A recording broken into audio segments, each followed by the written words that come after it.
Olá, sejam todos muito bem-vindos ao podcast Two Steps Ahead, um podcast compromissado em trazer sempre profissionais e empresários de bastante sucesso que tenham sempre muito conteúdo para transmitir para todos nós. E hoje a gente tem a felicidade de trazer para o nosso podcast o Ricardo Junqueira, que tem uma história profissional incrível e que hoje é empresário de uma empresa de tecnologia. Mas para fazer a apresentação correta do Ricardo Junqueira, eu pensei em um texto que está na rede social dele, e o texto diz o seguinte: o Ricardo é o mais recomendável líder com excelência em gerenciamento de pessoas e organizações que conheci durante a minha carreira de mais de 35 anos em negócios internacionais, tanto na Sony quanto na WWF. O Ricardo nasceu para ser um líder que desafia algo grande e difícil. A sua forte lealdade à empresa, personalidade pura, honesta e sincera, paixão e liderança atraem inúmeras pessoas ao seu redor. Antes da minha atuação no Brasil, eu conhecia a boa reputação do Ricardo indiretamente, mas trabalhando juntos em um desafio difícil, que foi aumentar as vendas de 600 milhões de dólares para 1,2 bilhão de dólares e com lucro, eu percebi o dom único que ele tem. E embora eu estivesse na posição de supervisioná-lo, ele conquistou meu respeito e aprendemos muito juntos. A razão pela qual conseguimos atingir o objetivo foi devido à sua paixão, liderança, justiça, otimismo e, acima de tudo, cuidado com as pessoas. Então, independente da posição que você ocupar, terá muita sorte ao trabalhar com o Ricardo Junqueira. Eu estou sempre pronto para ser uma referência dele. Esse testemunho foi dado por um presidente da Sony, quando o Ricardo era um dos diretores, um presidente japonês, e a cultura japonesa, o Ricardo pode nos contar um pouco mais, mas é uma cultura mais reservada, diferente da nossa. Então, um testemunho desse, tão sincero, Ricardo, tão emocionante, tão profundo, mostra o quão brilhante você é. Muito obrigado por estar aqui, parabéns pela tua jornada. E eu queria que você começasse contando para a gente como é que você conquistou esse seu gestor, o Tsutsui. Tsutsui, o nome dele não é fácil pra gente aqui no Brasil. Nossa, mas que maneira de começar. É emocionante para mim. Fazia tempo que eu não lia esse comentário que ele fez no meu LinkedIn. Você traduziu ele para o português, muito bem traduzido, porque ele escreveu em inglês isso daí. Olha, primeiro assim, queria agradecer muito, né, o convite. É uma honra estar aqui participando do teu programa, Alexandre. É uma pessoa que eu conheço há bastante tempo e tenho bastante admiração também. Você é uma referência de empreendedor, de pessoa, né, que se fez e que trabalhou em empresas, né? Você foi executivo, você trabalhou na Sony durante um bom tempo. Mas sempre foi uma referência para muita gente, saiba disso. Então é uma honra, é um prazer e eu venho com muito carinho participar aí do teu programa. Parabéns pela iniciativa também. Bom, falando aí um pouco do Tsutsui, né? Aliás, os asiáticos, não só os japoneses, às vezes eles sabem que os nomes deles são um pouco complicados, então eles se dão nomes um pouco mais ocidentais. Então ele se chamava de Ron, né? R-O-N. Então o Ron foi um baita líder, baita cara, sim.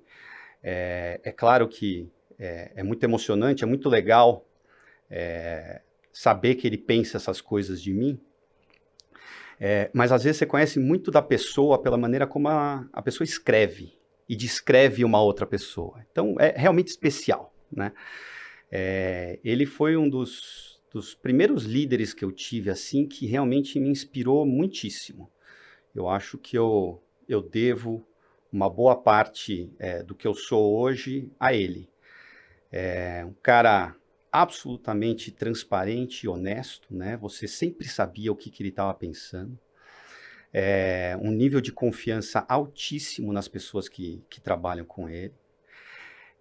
Uma pessoa que sempre prioriza resolver problemas.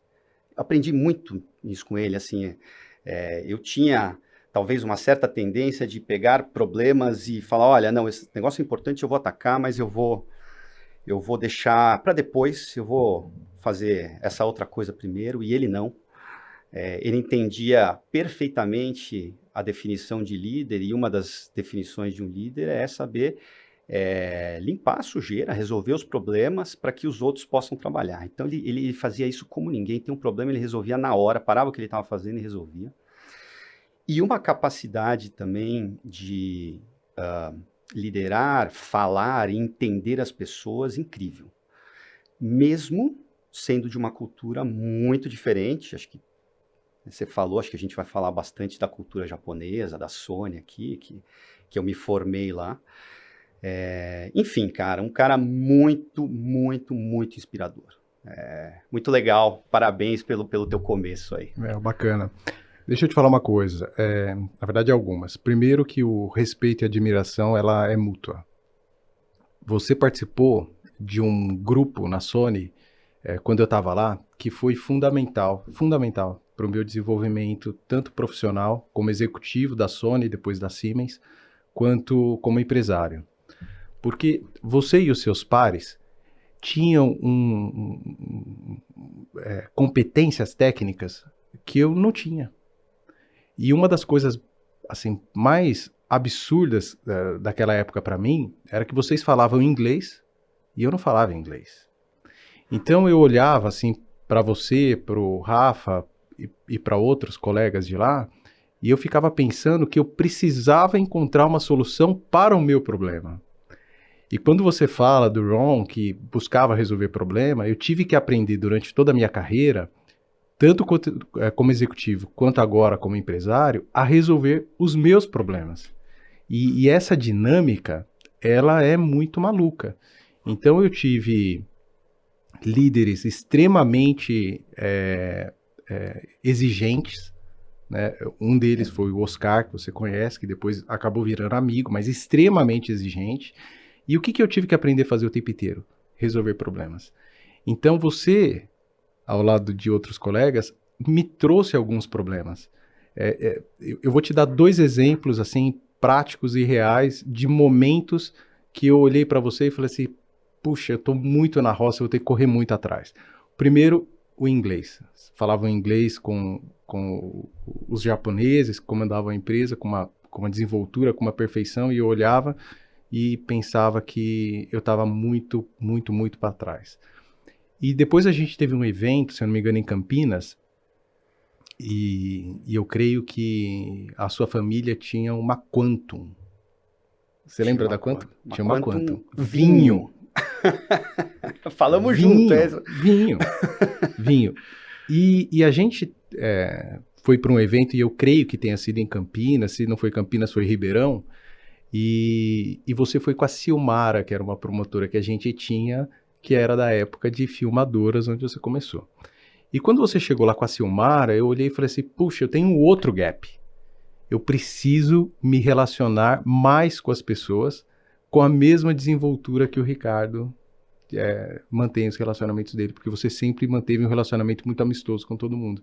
Então, essa admiração que você mencionou, ela é mútua, né? E esse canal, essa plataforma de comunicação que a gente desenvolveu, esse é o episódio nosso número 2, ele tem como objetivo dar voz e autoridade para quem de fato tem autoridade. E a sua história, ela é uma história muito bonita, muito, muito profissional, muito precisa, e você é uma autoridade, tanto quando a gente fala com executivos, como quando a gente fala com empresários, porque hoje você empreende. Então, assim, é muito, muito, muito legal, é bastante especial a gente estar juntos aqui. Mas o Ron, ele foi o seu líder quando você já era diretor da empresa. Uhum. Mas a sua vida na Sony começou muito antes. E antes da sua vida na Sony, eu queria que você compartilhasse como é que foi a sua formação acadêmica, o que você fez antes de chegar lá na Sony, e se o que você fez antes serviu para alguma coisa durante a tua trajetória na Sony. Uhum. Bom, vamos lá. Primeiro que eu acredito fortemente que a formação, assim, a formação acadêmica é uma parte importante, e eu talvez seja uma pessoa que acredite que é importante, mas talvez não tão importante como a maioria das pessoas acredita, porque eu acho que é uma junção de várias coisas que você viveu ao longo da vida, naturalmente, é o que te forma como pessoa, e é impossível você dissociar a pessoa do profissional, né? Então, assim, eu acho que tem algumas coisas que me definem e que foram importantes na minha formação. Talvez a primeira seja o fato de eu ter feito esporte competitivo, coletivo, desde cedo e durante muito tempo, né? Então, eu comecei a jogar basquete no Clube Pinheiros quando eu tinha 9, 10 anos. E aí, com 12 anos, eu fiquei federado, né? Que é quando você começa a participar dos campeonatos, não sei o quê. E eu joguei basquete até os 21, 22 anos, competições, né? Campeonato Paulista, Campeonato Brasileiro, jogamos torneios internacionais. Eu fui convocado para uma seleção infanto-juvenil paulista quando eu tinha 15 anos também. Enfim. E por que eu acho que assim, o esporte é tão espetacular na formação de uma pessoa e que influencia também na formação dela como profissional? Num esporte coletivo, desde cedo você começa a conviver com aquelas mesmas pessoas que são seus amigos, né? No meu caso, eram os meus melhores amigos e até hoje são meus melhores amigos, né? O pessoal do basquete, a gente estava direto junto, treinando e viajando e tal. Só que ao mesmo tempo ele tem o concorrente, né? Porque dentro de uma equipe de basquete você tem 12 jogadores, 5 são titulares. É claro que os outros entram, não sei o quê, mas titulares, que são os que mais aparecem, são 5. Só tem 5. E são os seus melhores amigos. Então, assim, como é que você lida com aquela pessoa que está do teu lado, que é teu melhor amigo, é o teu um grande amigo, e ao mesmo tempo é teu concorrente? Cara, se parar para pensar, isso acontece ao longo da tua vida inteira, né? Principalmente dentro de uma empresa. Então, desde cedo, eu fui exposto a isso daí, e com muita vontade de ser exposto, porque eu adorava, eu sou até hoje apaixonado pelo basquete, mas eu tive que aprender a lidar com essa situação, né? E fora aquelas coisas óbvias, né? Trabalho de equipe, você ter grandes conquistas juntos e grandes derrotas juntos também. Como é que você eleva a moral do pessoal, assim, com 12, 13 anos de idade? Você está começando a tua vida, mas você já vive coisas muito intensas no esporte. Então, assim, eu acho que o esporte foi grande parte da minha formação, né? E a pressão? A pressão, sem dúvida, sem dúvida. E acho que é um ótimo ponto esse daí, né? Talvez muito da maneira como eu lido com pressão até hoje tenha a ver com a minha experiência no esporte. E mesmo com situações muito pessoais, né? Relacionamento, homem e mulher, pai e filho, irmãos, não sei o quê, tem muitas situações difíceis de pressão. Todo dia. Todo dia, todo dia. E eu acho que, de uma certa maneira, eu lido com essas situações de uma maneira fria e envolvida emocionalmente ao mesmo tempo. Eu acho que você não pode ter os dois extremos, você tem que ter um bom balanço na maioria das situações na vida, e pressão eu acho que é uma das principais, né? Se você só colocar o coração durante uma situação de pressão, provavelmente você vai tomar decisões muito rápidas e sem considerar tudo aquilo que é preciso. E se você só coloca a razão numa situação de pressão, também você vai deixar de considerar pontos importantes. Então, de certa forma, eu chamo isso de profissionalismo na hora de você atuar, seja numa situação profissional mesmo, ou seja na tua vida pessoal. Então, eu acho que sim, eu acho que teve uma influência altíssima em situações de pressão. Acho que o esporte é fantástico para isso daí. É claro que, estou pensando agora alto, quando você é criança, você tem menos noção de que você está numa situação de pressão. Mas você está. E você reage mais naturalmente. Tem algumas coisas que são instintivas, né? Mas que se você desde pequeno reage daquela forma, e essa forma pode dar certo ou pode dar errado, automaticamente você está aprendendo. Né? Então, por isso que eu acho que é muito legal você ser exposto a esse tipo de situação desde cedo, principalmente através do esporte. Então, assim, o esporte, sem dúvida.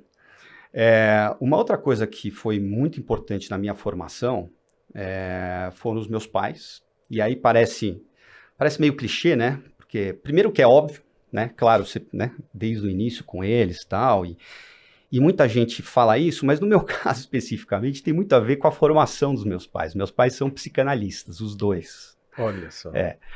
E é claro que, assim, eles não atendem como pacientes, eles não atendem pessoas muito próximas deles e principalmente um filho.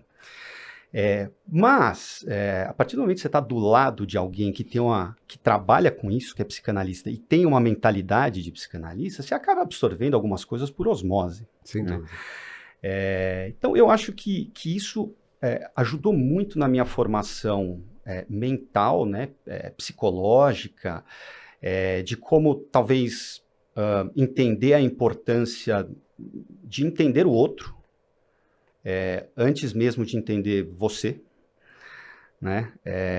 Eu tenho uma frase, tem algo que eu sempre digo, que não importa o que você esteja falando, o que importa é o que o outro escutou, né? É aquilo que o outro interpretou. E não é fácil fazer isso daí. As pessoas são muito diferentes, é muito difícil você ter leitura de como é que as pessoas são, como é que elas interpretam as coisas. Então, isso acho que é um negócio que, através dos meus pais, eu vim pegando naturalmente ao longo do tempo. E sem dúvida foi fundamental assim, na composição do que eu sou hoje. Né? Talvez tenha um terceiro aspecto na minha formação. Você está vendo que eu não estou falando nada acadêmico aqui, né? Tem um terceiro aspecto na minha formação, que foi a minha experiência fora do Brasil, quando eu tinha 17 anos, que eu passei um ano, eu fiz o último ano do colegial fora do Brasil, numa cidadezinha muito pequena, próximo a Seattle, nos Estados Unidos. Foi lá que eu realmente aprendi inglês, porque eu achava que eu falava, eu tinha feito, sei lá, anos de aulas de inglês, não sei o quê, você chega lá, você vê que você não fala nada. Então foi lá que o meu inglês realmente consolidou. E foi lá que eu tive contato com coisas e situações que até então nunca tinha vivido, né? Quer dizer, você realmente se virar sozinho, você não ter apoio nenhum de pessoas que você conhece, você aprender a ter carinho e receber carinho de realmente pessoas que você nunca viu e que são muito diferentes de você, que são de uma outra cultura, e ter o meu primeiro contato com culturas realmente muito diferentes, com pessoas de fora do Brasil, não só americanos, mas também tinha estudantes estrangeiros de outros cantos do mundo. Tô lembrando aqui, tinha alemão, tinha japonês, tinham 2 japonesas lá. E isso foi uma experiência fantástica, assim, eu aprendi muito, né? Então eu acho que combinação dessas coisas, claro, tem muito mais coisa, mas sem dúvida isso daí, de novo, aí, bom, por curiosidade, assim, o que eu fiz? Eu fiz relações públicas. Já aqui no Brasil. No Brasil, né? Depois que acabei lá o colegial, eu voltei, muito por insistência dos meus pais. Eu tinha um convite para uma bolsa num Junior College, que é uma universidade menor, para eu ficar jogando basquete durante 2 anos lá e estudando. E aí eu acabei voltando, muito por insistência dos meus pais, né? Aquela coisa, olha, entra na faculdade aqui no Brasil primeiro, depois você vê o que você quer fazer, não sei o quê. Então eu acabei voltando e eu acabei ficando por aqui. E aí, depois de fazer relações públicas, eu fui fazer pós-graduação em marketing na SPM, depois fiz um MBA no IBMEC, no INSPER, e fiz vários cursos ao longo da minha vida desses executivos, que foi muito legal. Mas é um pouco assim, da minha formação, né, como pessoa. Então, mas aí tem elementos interessantíssimos, né? O exemplo do esporte coletivo, ele é muito legal, porque esporte coletivo, evidentemente que você não vai conseguir jogar sozinho, você vai precisar dos teus companheiros, né? E ao mesmo tempo que você precisa deles, como você precisa na empresa, do time, sozinho você também não vai chegar a lugar nenhum, você tem que desenvolver uma espécie de um radar sensorial, porque ao mesmo tempo que eles fazem parte da tua equipe, eles são vitais para que o jogo aconteça, por outro lado, eles também são os teus concorrentes, como você falou. E essa situação, ela permanece na nossa vida o tempo inteiro. Agora, o que eu acho que é muito legal para adicionar? O próprio Ron, né, nesse testemunho, falou, e eu te conheço há muito tempo e sei disso, sem honestidade, sem lealdade, você também não vai conseguir fazer nada no esporte. Não tem jeito. Se você for desleal com os teus colegas, você pode se dar bem 1, 2, 3 temporadas, mas você não vai deixar legado algum. Certamente você não vai ganhar um texto, um reconhecimento como esse que você ganhou. E a lealdade dentro das empresas, ela também é bastante importante, né? Porque eu percebo que muita gente às vezes acha que dentro da empresa você tem uma selvageria. E às vezes você até tem, mas ao longo do tempo esses selvagens, eles tendem a ficar pelo caminho. Quando você tem uma empresa como a Sony, que sempre foi uma empresa íntegra, você pode questionar se, sei lá, o preço era alto, se a qualidade era boa, se, sei lá, a empresa estava baseada no lugar certo, mas em relação à integridade, inquestionável, né? E aí quando você não desenvolve naturalmente a lealdade, a transparência, a honestidade com as pessoas, você também não vai conseguir, né, percorrer a jornada inteira com sucesso. Isso é muito legal. Então, você vê, você traz o elemento do equilíbrio emocional, que veio certamente dos teus pais, que te ajudaram a suportar a pressão do basquete, que por sua vez trouxe o espírito de coletividade com o radar sensorial o tempo inteiro ligado, porque se não tomar cuidado você perde o lugar e vai para o banco, né? E o acadêmico que tem sido questionado, inclusive pela moçada mais jovem, que está entrando agora no mercado de trabalho, está terminando o ensino médio, questionando inclusive a faculdade por causa de um chat GPT, você teve a conclusão do acadêmico lá nos Estados Unidos, onde você concluiu o segundo grau, o ensino médio, mas você também teve a oportunidade de se virar. Então, você vê essa somatória de situações fazem com que você arranque eu acredito, com bastante resiliência para a jornada profissional. Mas tem uma outra coisa interessante que eu queria que você explorasse. Quando você chegou na Sony, eu já estava lá, né? Você chegou em marketing e eu estava em vendas. Você, se não me falha a memória, você entrou na divisão de filmadoras e máquinas digitais, e eu já trabalhava com som automotivo. Mas a sua primeira entrevista para entrar na Sony foi para a área de som automotivo, não foi isso? Foi. E o que aconteceu? Essa história é legal. O que aconteceu? Essa é fantástica, é muito legal. Muito legal. Bom, primeiro assim, eu entrei na Sony em junho de 1998, né? Aliás, coincidentemente, ou não, foi o mês que o meu sócio atual, o Luke e o Luciano, também entrou na Sony. A gente entrou no mesmo mês. Então, de certa forma, o destino estava sendo traçado lá.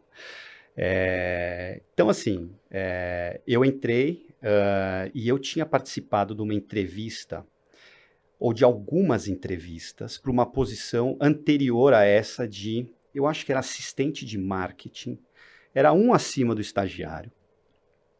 Então eu entrei em câmeras, né, como você falou, mas eu tinha participado de um processo seletivo para a categoria de som automotivo. Sim.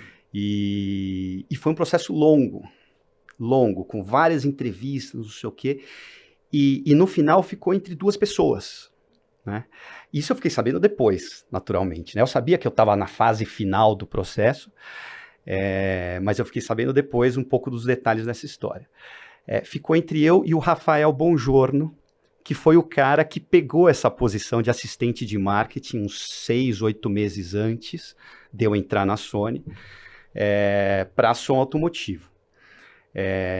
E aí surgiu essa vaga para câmeras, né, filmadoras, câmeras digitais e filmadoras na época. Eles já tinham feito um processo longo para som automotivo, tinham gostado de mim, quer dizer, provavelmente a decisão foi muito difícil ali no último minuto, eles optaram por uma outra pessoa. E aí foi muito fácil, porque eles me chamaram, eu estava disponível ainda, não estava trabalhando, e me convidaram para ser o assistente de marketing e ser par do Rafael, que tinha entrado alguns meses antes. E foi incrível, assim, e eu acho que foi nesse processo seletivo final, quando eles me chamaram para a vaga de filmadora, que eles me explicaram sobre isso daí, né? Quer dizer, putz, olha, ficou entre você e outro cara, a gente ficou muito na dúvida. Então foi muito fácil agora, porque a gente falou, vamos direto no Ricardo. E quando eu entrei, depois fiquei super amigo do Rafael. O Rafael tem uma carreira de muito sucesso, é vice-presidente da Electrolux no Brasil já há um bom tempo, enfim. E depois ficou super meu amigo, né? É a história, né, um pouco do que a gente estava falando antes, como que você convive com esse tipo de coisa, né? Tem dois elementos que eu acho sensacionais. Um deles eu usei hoje, que foi a não contratação no primeiro processo seletivo. Hoje a gente teve uma dinâmica com candidatos para estágios, a gente tem contratado bastante estagiário no intuito de desenvolvê-los ao longo do tempo. Eu acredito demais que a gente tem que focar na juventude o tempo inteiro, né? E a hora que entram lá 30 estagiários para uma dinâmica, você sabe que vão sair 3. E aí depois da dinâmica, eu comentei desse exemplo seu, porque é o seguinte, quando a gente olha o testemunho do Ron, quando a gente fica sabendo que você presidiu a Sony não só no Brasil, mas na América Latina inteira. Então ninguém imagina, nenhum jovem imagina que você não foi aprovado por unanimidade no primeiro processo seletivo para auxiliar de marketing. É um bom ponto. E o que acontece, né? Por que eu acho que isso é bastante importante? Porque a gente vai ouvir ao longo da nossa carreira muitos nãos. Só que alguma coisa aconteceu ali no processo que, embora você não tenha sido o escolhido e foi o Rafael, você marcou o pessoal. E aí, isso acontece o tempo inteiro quando a gente é gestor, né? Às vezes você tem uma cadeira e você tem 2 ali para sentar nela e não dá para dividir. Então, ainda que você entregue a cadeira para uma outra pessoa, aquela que não foi a escolhida, ela vai ter a chance dela. Ela só precisa estar pronta, porque ela vai ser chamada de novo. Então, eu acho que essa história sua é bastante relevante, pensando em quem está principalmente entrando no mercado de trabalho. Sabe, ouvir um não agora faz parte.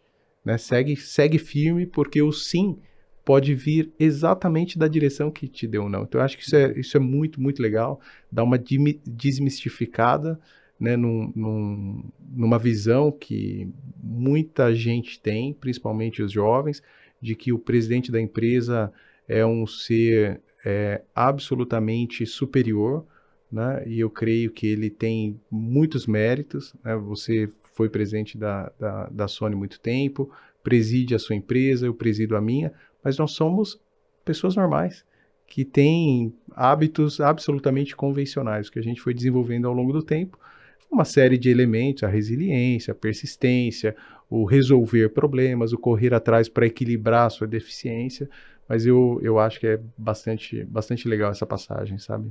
Sem dúvida. Muito legal. Aí, muito bom. Aí você entrou como assistente de marketing, mas veio um outro desafio grande em seguida. Uhum. E qual foi ele? Então, eu fiquei, acho que uns 2, 3 anos como assistente de marketing. comecei com câmeras e depois me deram também áudio portátil. E aí, 2002, se não me engano, eu fui convidado pelo presidente na época a começar um negócio novo no Brasil, e talvez tenha sido a minha primeira experiência de empreender, né? E nesse caso foi dentro de uma empresa. A gente, imagina, fazia pouco tempo que no Brasil tinha chegado a internet e o e-commerce também, muito, muito recente. E a Sony, em 2002, resolveu lançar um e-commerce, uma venda através da internet para o consumidor final, diretamente. É um negócio que não existia, né? A Sony, naturalmente, tinha um site, mas era muito cru ainda. E, de repente, eu fui convidado com 20 e poucos anos a montar do nada, a contratar uma equipe para fazer essa venda direta para o consumidor final, né? Então, isso foi a primeira experiência que eu tive de realmente gerenciar uma unidade de negócio. Pequena, naturalmente, começou zerada, não tinha nada, e foi crescendo. E eu, assim, eu era um cara até então de marketing, quer dizer, eu gostava de produto, eu gerenciava lucros e perdas de categorias de produto, não sei o quê. E aí eu fui ter que entender de internet, de e-commerce, de meios de pagamento, de aprovação, de análise de risco, de fraude, de logística, entregar um produto, uma câmera digital num lugar distante daquele que o CD despachou. Há 20 anos atrás. Há 20 anos atrás, começando. E detalhe, lidar com o varejo, que era o cliente, né? O cliente da Sony era o varejo. E eles não estavam acostumados, pelo contrário, nenhuma indústria até aquele momento, acho que a Gradiente estava começando a vender direto para o consumidor final. Então tinha um conflito aí grande, né? Porque era como se a gente estivesse concorrendo com o nosso próprio canal. Então, além de eu tocar aquilo lá, eu ainda tinha que ajudar a equipe de vendas para o varejo da Sony a gerenciar esse tipo de conflito e de situação. Resolver problemas. De novo. De novo. Sempre. Esse negócio não para nunca. Então, mas acho que foi a primeira experiência mesmo de montar um negócio do nada, de aprender a fazer coisas que você nunca tinha visto na vida, de dar muita cabeçada, de errar pra caramba, e de acertar o rumo, né? Coisas que hoje pra gente de certa forma, muito natural. Você até aprende isso em cursos, não sei o quê. Naquele momento, não se falava em startup, em começar negócios novos e tal. Então, era um negócio bem empírico mesmo. Mas me deu uma baita cancha. E eu era muito novo, e aí foi também quando eu comecei a assumir posições de liderança e ter que começar a lidar com aquela situação onde você tem pessoas muito mais velhas que você, né? Pessoas com muito mais experiência do que você tem naquele campo específico. E aí, assim, por que você? Né? Por que não as outras pessoas? Então, essa minha experiência foi a primeira vez que eu comecei a viver isso, que depois eu vivi isso muito, em diferentes passagens da minha carreira. Mas foi incrível para aprender um pouco sobre como lidar com esse tipo de situação. E alguém chegou a te contar por que você foi o selecionado para um projeto tão importante, tão fora da curva quanto foi aquele? Foi assim. O presidente na época chamava Minoru Itaya, né, um japonês também. Esse é da minha época. Esse é da tua época, você lembra bem dele. Esse eu lembro. Aliás, um cara espetacular. Foi presidente da Sony Itália, foi presidente da Sony Argentina, não sei o quê. Era um japonês bem fora da curva, às vezes eu achava que ele era mais italiano do que japonês. Mas ele falou, olha, eu perguntei para ele, né? Eu também perguntei para ele e algumas outras pessoas perguntaram para ele também, né? Por quê? E ele falou, olha, ele deu o exemplo dele mesmo. Falou, olha, eu sou o presidente atualmente da Sony Brasil aqui. Você acha que eu manjo de finanças mais do que o diretor financeiro? Você acha que eu conheço de logística mais do que o diretor de logística, ou gerente de logística, ou coordenador de logística? Não. Mas eu me sinto capaz, né, e habilitado a vivenciar essas diferentes áreas com um certo nível de profundidade e saber julgar, né? Saber julgar e principalmente o efeito que uma tem na outra, porque elas são interligadas, né? Você não toma uma decisão de vendas só pensando em vendas. Você toma uma decisão de vendas pensando em outras áreas também.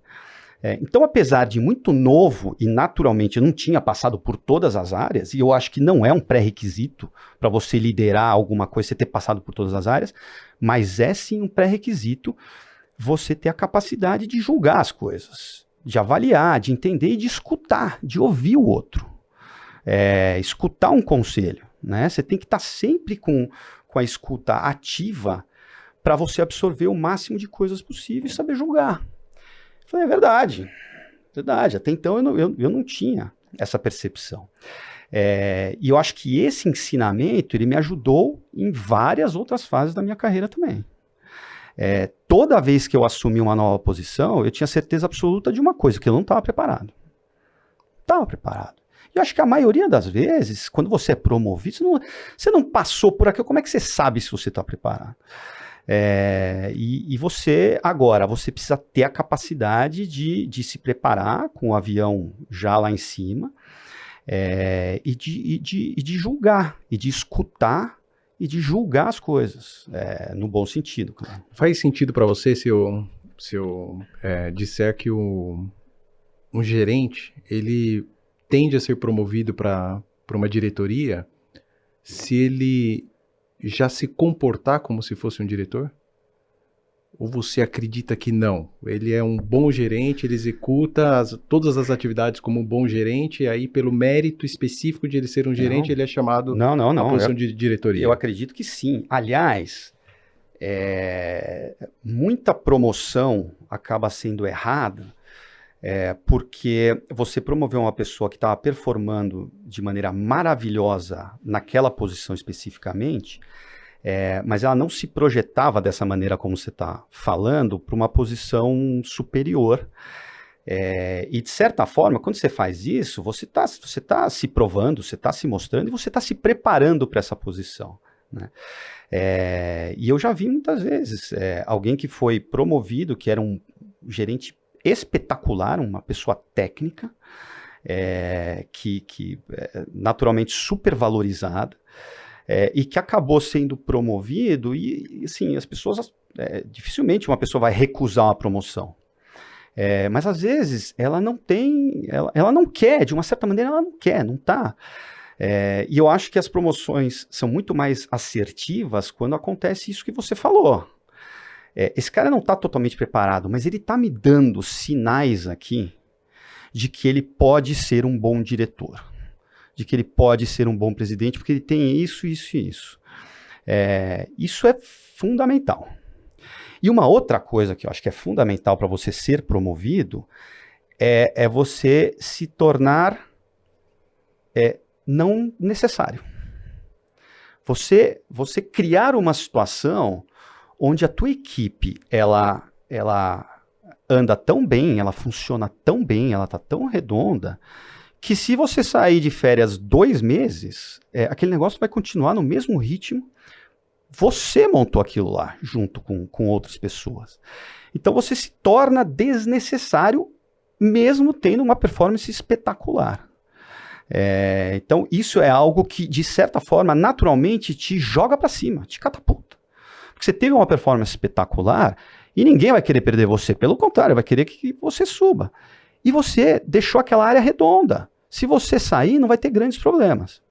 E a terceira coisa que é super importante é você preparar um sucessor, né?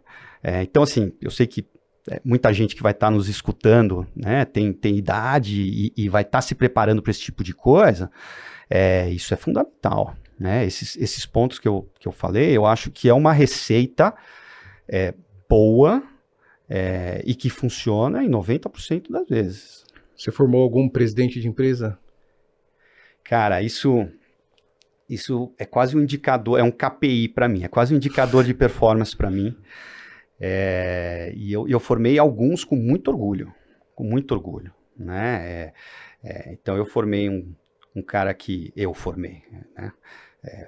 Ajudei a formar, né? Ajudei a formar, acho que fiz parte da formação de alguns, então, do Anderson Graças, que foi presidente Brasil e depois América Latina de PlayStation, né? O Paulo Jaen, que foi presidente da TPV quando eles vieram para o Brasil, né? Que depois absorveu a Philips e já foi diretor de várias empresas, então já foi head aí. O próprio Carlos Pascoal, né, que é um cara que assumiu grandes posições e também é o número 1 aí de um grupo de alimentação muito legal. Então, cara, isso é um baita indicador de sucesso, de uma pessoa. Assim, quantas pessoas você conseguiu formar e que conseguiram crescer, e que conseguiram ser bons profissionais. E assim, a gente tem esse negócio de, putz, né, formei um presidente e tal, mas não necessariamente somente um presidente, né? Eu acho que o legal é você formar boas pessoas, bons profissionais. Tem ótimos diretores, tem ótimos gerentes, e que são de extrema importância naquilo que eles fazem, não necessariamente chegaram numa posição de presidente, mas acho que isso conta muito. Ou não ainda, né? Ou não ainda. Ou não ainda. É. Muito legal. E aí, depois da divisão da Sony de e-commerce, de venda direta, qual foi o próximo passo? Cara, aí é uma história interessante também. Eu não achava que era um cara de vendas. Apesar de que eu estava liderando um canal de vendas diretas, mas eu não achava que era um cara de vendas ao varejo, né? Que era a forma tradicional. Então eu achava que era um cara de marketing. Então nunca tinha passado pela minha cabeça a possibilidade de realmente entrar na área de vendas ou tocar uma área de vendas. E aí, quando eu tinha 29 anos, aconteceu, né, da pessoa que era, naquela época, era o gerente geral de vendas, que respondia para um diretor japonês, mas o gerente geral de vendas era visto, né, pelo mercado como o número 1 de vendas. Então, tinha o Eduardo Mello, que era o gerente geral de vendas na época, ele resolveu sair da Sony. Ele, né, ficou alguns anos na Sony, montou uma baita equipe lá, resolveu sair. E aí apareceu a vaga, né? E eu tava lá, eu vi que ele saiu a vaga, uma baita vaga, eu com menos de 30 anos. E eu falei, por que não? Não é porque eu nunca considerei que não, talvez seja uma coisa que faça sentido para mim. E aí, era o Itaia, era o mesmo presidente. Eu lembro que ele estava fora do Brasil no dia que o Eduardo saiu. E aí eu falei, mandar um e-mail para ele. Mandei um e-mail para ele. E o título do e-mail é Eu quero essa posição.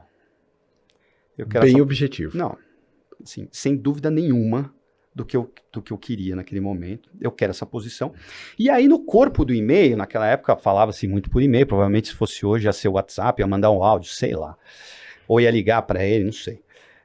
No corpo do e-mail, eu escrevi em bullets, em pontos, né?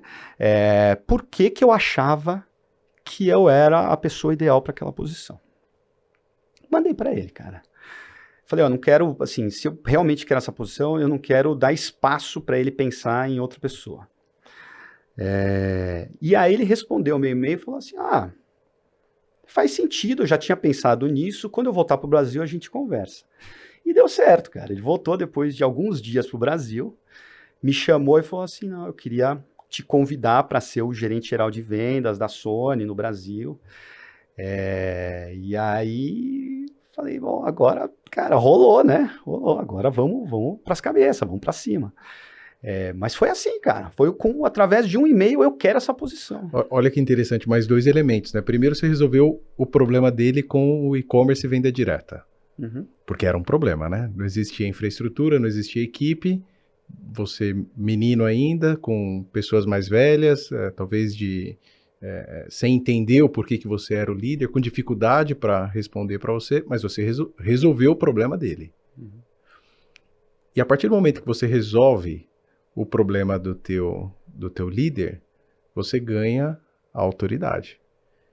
E aí, quando ele recebeu um outro abacaxi para descascar, porque o número 1 de vendas dele saiu da companhia, quando inclusive ele não estava aqui no Brasil, quem se candidatou?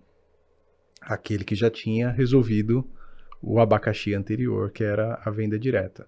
Esse é o primeiro elemento, né? O resolver problemas. O segundo, muito, muito, muito interessante, é que você, embora tenha dito há alguns minutos atrás que não se sentia preparado para uma posição seguinte, você entendeu o momento de acelerar e se apresentar. Né? Essa sua fala, esse seu pensamento de eu não vou deixar espaço para outro, isso é de uma profundidade incrível. Né? E evidentemente que eu não sei o conteúdo do e-mail, mas imagino, você não só levantou a mão e disse eu quero, como você explicou o porquê. E esse exercício de a gente explicar por qual razão a gente quer um determinado business, isso tem um valor imenso para nós que estamos escrevendo e para aquele que vai receber. Né? Isso mostra a força, a personalidade, a vontade, a preparação. Porque como é que você escreve um e-mail se não está preparado? Né? E principalmente se a pessoa que está recebendo aquela mensagem é um japonês. Acho que depois a gente vai falar um pouco sobre isso daí, da cultura, tal, da maneira deles trabalharem, mas eles são bem racionais. Eles gostam das coisas com dados, explicadas, com uma história contada. As coisas precisam ter começo, meio e fim, para o japonês entender. E de maneira simples, assim, nada muito rebuscado. Idealmente com imagens. Né? Eu não usei nenhuma imagem naquele e-mail. Eu podia ter colocado, olha, mas acho que ia ser difícil de encontrar, mas as coisas precisam ser bem explicadas. Então, volta naquele ponto, assim, da pessoa que está recebendo a mensagem, você entender como é que ela normalmente entende algo que ela está lendo ou escutando. E se eu tivesse mandado uma mensagem, simplesmente eu quero essa posição, mas não tivesse escrito por quê, seguramente ela teria muito menos peso, e principalmente com o japonês. Olha, que interessante. Eu não tenho dúvidas, eu acredito muito nisso, sabe? Eu acho que todo mundo quer ser promovido, todo mundo quer ganhar dinheiro, todo mundo quer receber desafios, mas não é todo mundo que entende por qual razão você seria de fato promovido. O que é que você vai entregar se você for promovido. Uhum. Né? Um exercício bem interessante é preparar as reuniões para o nosso conselho. Porque os nossos conselheiros, eles, embora sejam conselheiros consultivos, e o objetivo é esse mesmo, eles pegam pesadíssimo. Então, se o storytelling não está bem escrito, se a gente não tem dados, se a gente não tem fundamento, na reunião de conselho, ele se abstém. Assim, não podemos comentar, não temos dados suficientes. Isso faz com que, quando eu estou preparando o material, quando a minha equipe está preparando o material, a gente tem que se atentar aos mínimos detalhes para primeiro a gente se convencer de que o negócio é bom, para então submeter para um conselho. Que no seu caso, certamente foi uma autoavaliação primeiro, para entender se você estava pronto, se você conseguiria entregar, e depois a proposta de negócio. Isso é bem, bem relevante. Eu estava comentando com você antes de a gente iniciar, de uma entrevista que eu fiz e eu contratei uma jornalista para trabalhar comigo, porque basicamente eu fui desafiado. não é só o desafio. Óbvio que você tem a competência, você tem a experiência, mas você tem o desafio. O desafio de por que não, né? Isso é muito legal.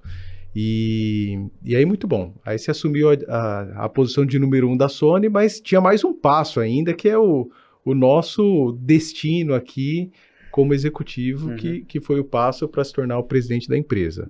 Né? Como é que foi esse passo? Esse demorou. Cara, esse demorou. E ele aconteceu ainda, assim, numa idade muito jovem, mas na minha cabeça demorou bastante. Então, assim, eu virei, né, o gerente geral de vendas com 29 anos.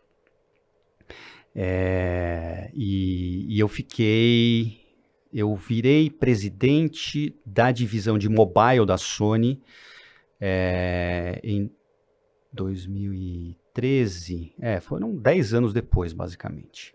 Então demorou assim, quase 10 anos isso daí, né? Cara, foi uma loucura e foi difícil de gerenciar a ansiedade.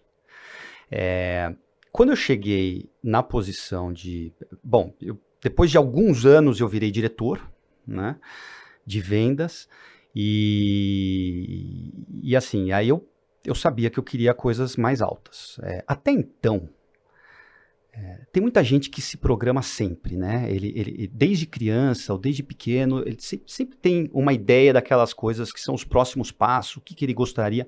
Eu não era assim. Eu comecei a me programar com 29, 30 anos.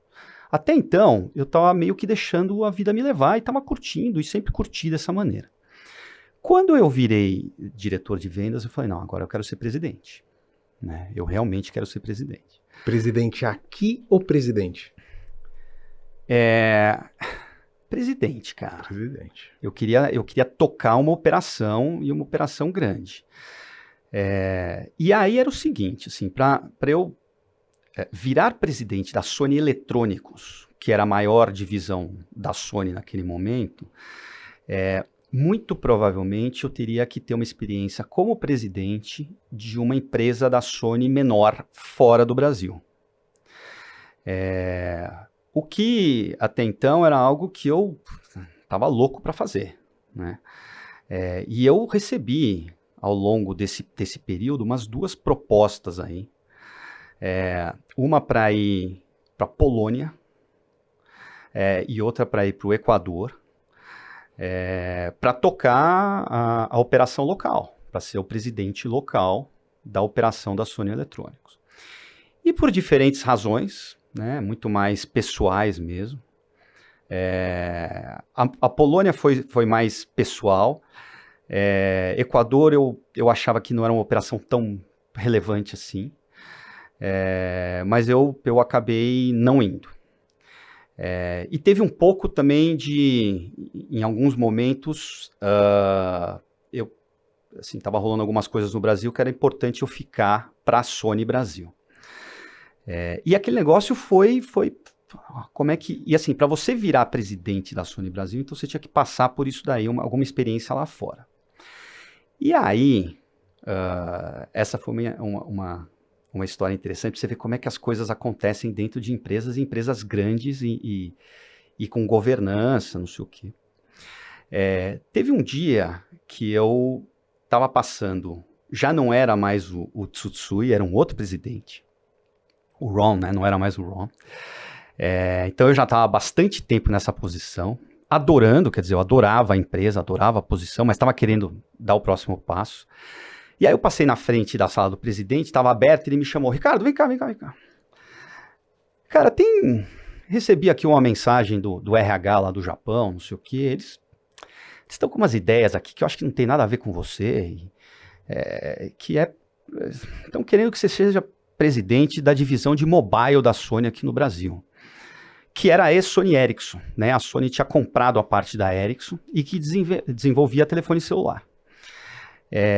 E, cara, eu não sei, eu acho que não faz sentido pra você, pra tua carreira, você tá super bem aqui, não sei o quê. Eu falei, o quê? Você tá de Você brincadeira tá de brincadeira. comigo. Como É assim? isso mesmo, chefe. Se eu não tivesse passado na frente da porta dele, talvez ele não tivesse me falado isso daí. Se fosse híbrido, hein? Imagina se fosse. Olha Cara, só. pô, você não vê o Hã? cara durante uma semana, perdeu, cara. Perdeu. Falei, o quê? Não, pera um pouco. Deixa eu escutar, eu quero entender. Ele falou, mas ele orou com uma cara de surpresa, do tipo, realmente você quer? Falei, pô, quero, óbvio. Quero pelo menos escutar. E naquele momento, a operação da Sony Mobile no Brasil era pequena. E aí eu fui escutar, e eles tinham um plano de abrir mais fábrica no Brasil, de crescer, como realmente aconteceu depois. E deu certo, cara. E foi assim, foi meio de sopetão. E aí eu achei que pô, aí era perfeito, porque eu não queria sair do Brasil por questões pessoais, e era uma maneira de eu assumir uma operação que até então era menor do que a Sony Electronics, mas depois ficou do mesmo tamanho e até maior. Dentro do Brasil, ser o número 1, liderar uma equipe, ter exposição internacional, era tudo que eu queria, cara. Caiu assim do céu, porque eu passei na frente do cara naquele momento. Então foi assim que começou. Foi assim que... agora, por que me escolheram? E assim, você tá vendo que me escolheram fora do Brasil, né? Quer dizer, veio uma mensagem do RH de fora. E assim, por que me escolheram? Porque antes disso eu tive muita exposição internacional. Eu participei de vários cursos promovidos pela Sony, e eu fiz um curso especificamente onde a gente teve que apresentar um trabalho de conclusão, tudo dentro da Sony, tá? E eu lembro que na apresentação do trabalho de conclusão estava o CEO da Sony Mobile Global, que é um cara que me conhecia razoavelmente, mas quando ele viu aquela apresentação e o conteúdo e como a coisa foi exposta, não sei o quê, ele ficou bastante impressionado. Então, claro que não foi só aquele dia, acho que é uma construção, mas tem algumas situações específicas que são chaves. Eu não sabia naquele momento que eu estava fazendo uma apresentação para um cara que eventualmente ia me promover a presidente. Mas foi chave, cara, foi chave. Você vê a história do radar ligado o tempo inteiro, porque quando você está dirigindo, você sabe todos os movimentos que você tem que fazer, mas você não racionaliza, né? Uhum. Agora eu vou ligar a seta, agora eu vou pisar no freio, agora eu vou trocar de... Nada, você só vai. E quando você está engajado na sua carreira profissional, você não fica, de fato, raciocinando, né? Peraí, deixa eu ver quem que está na mesa, deixa eu fazer uma apresentação dirigida àquela pessoa ali, porque aí ela vai me promover. Não é isso, né? Não tem nada, absolutamente nada disso, acaba sendo a espontaneidade. Agora, o que acontece bastante, e é muito importante, é estudar quem são os seus interlocutores, os stakeholders, para que você seja assertivo no seu approach, que aí é uma estratégia, é algo bastante diferente, né? Uhum. Você teve alguma passagem onde você precisou estudar stakeholders ou resolveu estudar para ser mais assertivo? Muito, cara, muito. Quando eu assumi a presidência, e assim como tinha acontecido em outras situações, eu sabia que eu tinha muito a aprender para tocar aquela posição que eu estava assumindo. E uma das primeiras coisas que eu pedi para o meu chefe na época, quando eu assumi a presidência, foi um mentor profissional, um coach, né? Era mais um coach do que um mentor. E aí a gente buscou tal e contratamos um cara que ficou comigo uns 10 meses, mais ou menos. Os meus primeiros 10 meses como presidente, eu tive um cara muito sênior, chama Rodrigo Aranha, e que foi fundamental. E uma das coisas que eu fiz, porque quando você chega na posição de presidente, você mapear e entender quem é quem, como é que funcionam as forças, a dinâmica, a interação entre as diferentes pessoas importantes para a sua operação dentro e fora do Brasil, são os famosos stakeholders, cara, é chave, é fundamental. E eu lembro que uma das coisas que eu fiz com esse coach foi fazer um mapa, cara, desenhamos, chegamos lá, vamos lá, um a um. Quem que é o CFO da Sony Mobile? Esse cara. Quem que é o head de fábrica global? Pô, eu tinha fábrica aqui no Brasil. Esse cara aqui. Cara, dá peso. Peso, assim. Se você tiver que somar até 100%, quanto que esse cara é importante para você, para tua operação? Não sei o que. Beleza. Agora, vamos fazer um plano de como interagir com esses caras nos próximos 12 meses. Olha que interessante. Cara, a gente colocou tudo isso no papel. Então, eu sabia que pessoa X, eu tinha que entrar em contato a cada 30 dias. E toda vez que eu entrava em contato, eu fazia uma ata minha de reunião com tudo que foi discutido. Preparação, antes e depois. Para eu ter total ciência daquelas coisas que ainda faltavam, para onde que eu precisava caminhar. Cara, eu fiz, assim, isso era parte grande do meu trabalho. E fundamental, né? Eu acho que em qualquer tipo de empresa, mas acho que em multinacional talvez seja mais ainda. Você tem muitos stakeholders. Você tem muita gente que você... E eu estou falando internamente, mas esse tipo de coisa funciona muito bem externamente também. Com clientes, com fornecedores. Cara, mapeia. Coloca peso. Esse cara aqui não posso pisar na bola de jeito nenhum. E esse cara aqui vai me ajudar a chegar neste outro aqui. Parece um negócio meio frio. Parece um negócio meio calculista, estrategista, mas não é. Faz parte da dinâmica. Contanto que você, né, seja natural, você não precisa ser falso com as pessoas, você só precisa entender as pessoas. Você precisa saber o que as pessoas valorizam. E naturalmente, né, assim, se eu quero A, o que essa pessoa valoriza, o que eu posso ajudar para essa pessoa que vai facilitar a vida dela, que vai dar sucesso a ela, o que eu posso ajudá-la para que ela me ajude.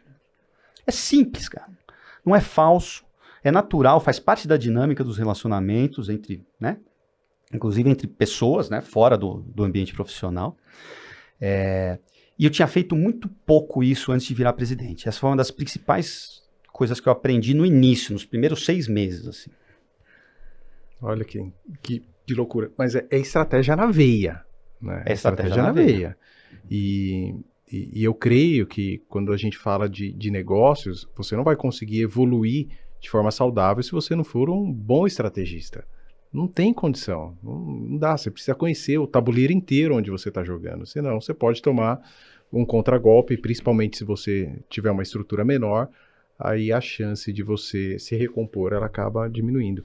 Mas essa estratégia de mapear os stakeholders, de colocar peso, talvez dando outros nomes, óbvio, não stakeholders, mas isso funciona na tua vida pessoal o tempo inteiro. Né? Então a dinâmica que eu tenho hoje com os meus filhos, eu tenho 3, 2 chegando na fase adulta e uma menorzinha, ela está muito baseada numa comunicação muito específica com cada um deles.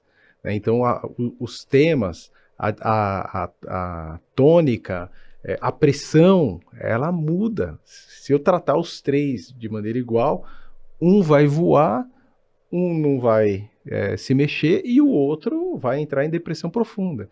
Então, a gente precisa exercitar, e isso faz um bem danado para a gente, inclusive, né? Porque a nossa capacidade de avaliação, de raciocínio, de respeito ao outro. Você falou uma outra coisa muito importante lá no início da nossa conversa, que foi o seguinte: nem tudo aquilo que você fala é interpretado ou ouvido corretamente pela outra pessoa. Então você tem que tomar muito cuidado, né, com o que você fala. Você precisa se certificar que a outra pessoa compreendeu corretamente. E aí, sem a verdade, sem a honestidade, você não vai conseguir ter a longevidade, né? Isso é bem interessante. Mas um dia, Ricardo, você deve ter recebido uma má notícia, né? Estamos terminando a nossa jornada por aqui. E como é que foi isso? Cara, primeiro, foi uma decisão global, né? Uma decisão, de novo, estratégica. É claro que quando você escuta, é uma surpresa. Nunca é uma surpresa total, porque as coisas não acontecem da noite para o dia, então, principalmente na posição que eu estava, eu sabia da situação global daquela divisão especificamente, mas é sempre, cara, um balde de água fria que joga na tua cabeça. Nesse caso especificamente, cara, foi uma decisão de tirar a divisão de mobile de, sei lá, 80% das regiões do mundo. Quase que terminar o negócio de smartphone, de telefone celular na Sony. E uma das regiões, né, que não ia mais ter telefonia celular era a América Latina. E aí foi algo que eu nunca tinha vivido na minha vida, né, que foi realmente você fazer um plano para fechar algo. Não é fácil, porque envolve pessoas. Eu acho que a parte mais difícil, e foi onde eu dediquei mais do meu tempo, foi com as pessoas. Assim, como fazer com que você faça esse fechamento e essa transição para o maior número possível de pessoas da melhor forma possível. E quando você faz um movimento global como esse, onde você atinge diferentes regiões do mundo, tem maneiras e maneiras de você fazer, e você precisa respeitar a cultura local, né? Então, você não pode seguir uma receita que vem de fora, que vem do Japão, e você ignorar que nós somos latinos, que a gente tem sangue quente, que a gente tem emoção, que a gente chora, não sei o quê. Então, eu fiquei sabendo que a gente ia fechar a operação mobile em boa parte do mundo e na minha região, um ano antes disso acontecer. Então, eu tive bastante tempo para pensar e para executar, né, como fazer esse phase-out da operação. Eu acho que, mais do que nunca, só reforçou o quanto que eu admirava a cultura japonesa, porque eles entenderam e eles trataram muito bem as pessoas, né? Quando desde o início eu falei, olha, 98% das coisas que a gente faça tem que ser pensando nas pessoas, eles compraram a ideia de cara. E isso é muito da cultura japonesa. Ele está sempre primeiro pensando no outro, sempre, para qualquer coisa. O outro vem primeiro e eu venho depois. E eu acho que eu teria uma dificuldade enorme de trabalhar com uma cultura que fosse o oposto disso daí. E aí, cara, foi assim, 12 meses que demoraram bastante para passar. Eu viajei como nunca a América Latina inteira. Eu fiz questão de conversar com um a um, de visitar cada um dos países, de explicar olhando no olho. Apesar de eu ter country managers, né, que era o head local, o cara era responsável sobre a Argentina, a pessoa era responsável de Colômbia, enfim, cada um, eu tinha vários country managers. Eu fiz questão de rodar e olhar no olho, explicar e tentar, né, me colocar junto, porque eu também ia sair. Mas foi um exercício e um aprendizado incrível. Muito difícil, muito difícil. Mas me ensinou muito, cara. E por um lado, assim, esse tempo que eu tive foi muito bom também para pensar o que eu queria fazer de próximo passo, né? E aí foi muito louco também, porque já vou entrar nesse assunto aqui com você, mas eu, quando saí da Sony, eu tinha algumas poucas certezas. Primeiro, que eu realmente queria parar um tempo, né? Eu queria tirar aí pelo menos uns 6 meses para fazer um monte de coisa que eu sempre quis fazer. Eu fiquei 20 anos na Sony, então eu queria dar uma parada, né? Eu queria dar uma parada para fazer cursos, para me reciclar, para viajar, para fazer uma série de coisas. Segundo eu tinha certeza que eu queria seguir a vida de executivo. Executivo. Executivo. Executivo. Ou Naquele seja, momento... Vou parar, vou ficar vou parar, 6 vou ficar um meses tempo offline e e volto para uma cadeira pra uma igual. carreira igual, executivo. Igual mais ou menos. Eu falei, já que eu vou mudar, idealmente, eu não quero ir para um concorrente direto. Eu quero fazer algo diferente, vivenciar algo diferente. Por que não ir para o concorrente direto? Porque eu acho que a dinâmica é muito parecida. Apesar de serem empresas diferentes, né? É o mesmo mercado, são os mesmos clientes. Então eu falei, pô, já que de certa forma eu estou tendo essa oportunidade de me reciclar, eu quero reciclar mesmo. Bom, cara, aí eu fui fazer vários cursos, eu faço parte de um grupo de executivos global chamado YPO, que é Young Presidents Organization, e através desse grupo eu tive acesso a cursos fora do Brasil incríveis. Eu fui fazer um curso em Stanford, que eu fiquei 2 semanas lá, que não tinha nada a ver com YPO, mas que foi um curso de estratégia, e aí eu fiquei um pouco mais de 2 semanas, além do curso, morando ali um pouco e vivenciando o Vale do Silício, tecnologia, novas empresas, startups, não sei o quê. Fiz um curso do MIT também, e aí esse negócio foi mudando a minha cabeça. Assim, daquela certeza absoluta que eu tinha, que eu queria continuar sendo executivo, eu comecei a ficar com tesão de empreender. Pô, eu achava que eu estava numa idade boa, 44 anos, eu acho que eu tinha, 44, 45, com uma boa experiência, já tendo liderado durante 6 anos como presidente uma empresa grande. E aí eu falei, e eu não tinha uma ideia, hein? Não é que assim, porque é fácil quando você tem uma ideia, que você fala assim, não, primeiro eu decidi que eu ia querer empreender. E aí eu fui correr atrás do que eu ia fazer. E hoje em dia, que eu estou metido já há um pouco mais de 3 anos como empresário, como empreendedor, hoje a gente sabe que, inclusive, os investidores acabam investindo e apostando muito mais na pessoa do que na ideia, né? E eu não sabia disso daí na época.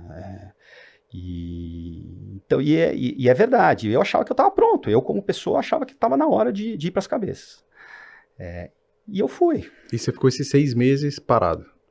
Parado, profissionalmente parado. Parado e tranquilo, assim, sem putz, porque não é fácil, cara. Pô, durante 20 anos você tem aquela tua rotina, você acorda, você vai pro trabalho, não sei o quê, e aí você se propõe, você se oferece um negócio desse daí. Tem muita gente que não consegue, e eu entendo não conseguir, porque não é fácil você mudar radicalmente a tua rotina. Você acordava de manhã e... Cara, mas eu programei tanta coisa que eu já viajava muito quando eu estava na Sony. Nesses 6 meses, eu viajei mais ainda, eu viajei o dobro, cara. Eu fiquei muito tempo viajando. Muito tempo fora do Brasil, fazendo cursos e saindo de férias mesmo, eu com a minha esposa. Foi incrível. E o mais incrível foi o quanto que eu mudei a minha cabeça. E eu discuti muito com executivos na época, com empreendedores e naturalmente eu tinha, sei lá, tranquilamente mais 10 anos como executivo. Mas eu sei lá, me deu um clique e eu quis mudar. E aí? E aí, cara, eu fui atrás, né, o que eu ia fazer. Eu tinha... na verdade, eu achava que eu não tinha nenhuma ideia, mas eu tinha uma ideia, que eu tinha tido muito novo, com 18 anos, que tinha a ver com educação. E eu pensei em abrir uma EdTech, né, uma Education Tech, uma empresa de educação com tecnologia, não sei o quê.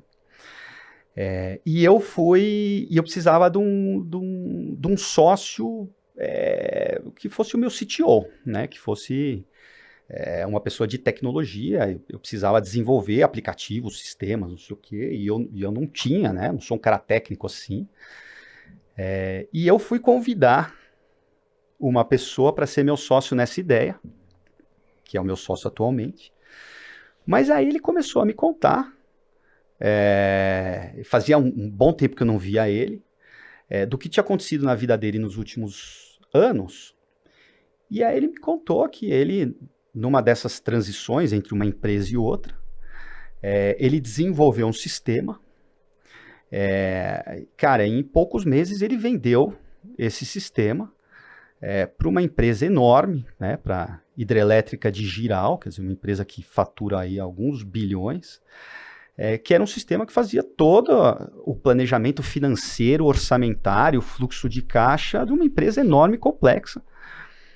Cara, ele sem ter nome, sem ter marca, conseguiu construir esse sistema e vender e colocar numa empresa enorme. Quando eu escutei aquilo lá, eu falei, pô, essa ideia é muito melhor que a minha, cara. E aí eu perguntei, falei, pô, mas por que você não quis, né, fazer esse negócio crescer? Ele falou, não, cara, eu dei sorte, eu sou bom programador, eu sou bom desenvolvedor de sistemas, eu não sou um cara de negócio, eu dei sorte. Eu falei, bom, sorte é impossível, sorte. Mas eu entendo o teu ponto, cara, eu entendo que você ficou inseguro em não ter alguém de vendas, comercial, de marketing do teu lado. Cara, agora você tem. Então eu achei que era a combinação perfeita. Um cara que tinha desenvolvido um sistema que estava mais do que provado, porque já estava rodando um planejamento financeiro complexo numa empresa há 5 anos naquele momento, 4, 5 anos. E eu falei, pô, vamos fazer esse negócio crescer. Foi aí que surgiu a Snap, que é a nossa empresa. Eu e o Luciano, cada um tem metade da empresa. E a gente começou assim, cara, conversando. Ele naquele momento estava trabalhando como executivo, ele era um executivo da Qualicorp, e ele saiu, ele deixou a Qualicorp para se dedicar 100% à empresa. Também veio para o risco. Ele diz que assim, ele é um cara, de certa forma, tão avesso ao risco, que se eu conseguir convencê-lo a fazer algo assim, é que eu sou muito bom vendedor. E ele, cara, eu só sei que ele entrou de cabeça. E, cara, estamos aí, estamos felizes da vida, o negócio está crescendo, no ritmo que a gente acredita que tem que crescer, com o pé no chão, gerando caixa desde o primeiro ano.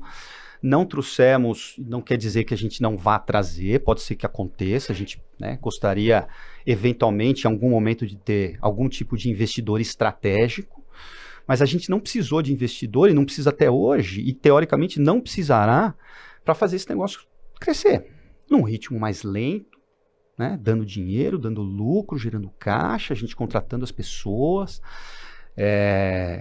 da maneira como a gente acredita que é legal fazer negócio. E o que a Snap entrega? Cara, a Snap entrega, nós somos uma empresa que oferece soluções de planejamento, né?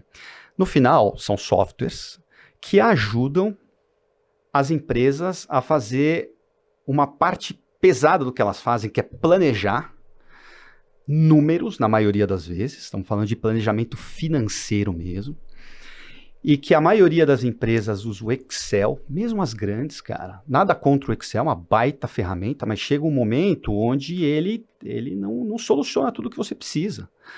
Então é planilha para cima, é planilha para baixo, sem se conectar em nenhum sistema. Então a gente entra com o nosso software, a gente pluga ele no ERP da empresa, a gente busca toda a informação do realizado, aquilo que já aconteceu, e tudo aquilo que a maioria das empresas normalmente faz numa planilha, o que eu vou vender, quanto que eu vou gastar, aonde eu vou investir, quais são os meus custos, e principalmente como é que isso se traduz num grande simulador de lucros e perdas, né? Tipo, esse cenário que eu estou traçando aqui, ele vai me dar resultado ou não? Então, de maneira muito fácil e conectada, é isso que a gente faz. A gente resolve essa dor do planejamento que grande parte das empresas tem. E os grandes RPs não fazem? Cara, muitos deles têm módulos de planejamento, mas o ERP, por definição, por natureza, ele é mais quadrado, mais travado. Porque ele é transacional, cara. Você tem coisas muito importantes lá dentro, né? Então você tem toda a parte fiscal, tributária, você tem todos os teus lançamentos, você tem toda a tua parte de emissão de nota e tal. E isso é extremamente complexo no Brasil. né? E são empresas normalmente enormes, né? Então eles não entram muito nessa seara. Muitas vezes eles não gostam de customizar também. E você precisa ter algum tipo de customização, porque cada empresa, uma coisa é emitir nota fiscal, né? Fazer lançamentos contábeis. Isso é igual em qualquer empresa. Agora, como você se planeja, como eu vou vender, quanto que eu vou gastar, cada um faz de um jeito. É muito particular. E a gente, cara, sendo um novo entrante, uma empresa que não tinha um sistema até então, estava numa versão desktop, a gente passou para a web para vender ele através do modelo SaaS, mas a gente construiu um sistema que ele é super flexível, ele se adapta à operação da empresa sem ter que a empresa se adaptar ao sistema. E muito da customização, 90% da customização que a gente faz, eu não toco no código. Ela já está pré-feita, né? Só através de parametrizações do sistema, sem ter que programar, a gente deixa o sistema com a cara da operação da empresa. Cara, e é isso, assim, essa loucura aí. E vocês têm um perfil de clientes que vocês visualizam, empresas a partir de um determinado tamanho, ou que tem um RP específico, como é que... Não, RP específico não. Precisa ter um RP, né? Porque a gente precisa buscar informação de algum lugar. A gente acaba, em algumas empresas, até trazendo informação de alguns arquivos ou de alguns outros sistemas, mas é importante ter um RP. E só em ter um RP você já dá uma segmentada, né? Então a gente acaba não atacando nesse momento empresas muito pequenas, a gente vai para empresas médias e grandes. E eu gosto de dizer que assim, o meu público é aquela empresa que tem a dor do planejamento. Fazer um orçamento para você, fazer o teu forecast, né, todo mês, fazer a tua revisão do teu budget no meio do ano. Flui bem dentro da sua empresa, é tranquilo, é um negócio que todo mundo entende como faz, as coisas são conectadas, se conversam, você tem um dashboard acompanhando o que cada um está fazendo, flui bem? Se flui bem, ótimo. Se você tem dores nesse processo, o que a maioria das empresas tem, é aí onde a gente liga para a Snap. É aí onde a gente entra. E nesse processo de transição da carreira executiva de empresário, como é que você avalia a importância do network que você construiu ao longo dos anos? Cara, bom, é fundamental, né? Sem dúvida. Pra você ter uma ideia, todos os primeiros clientes que a gente conquistou foi através do meu networking, né? A nossa venda não é uma venda simples, não é um ticket muito baixo, sim, é uma venda relativamente técnica.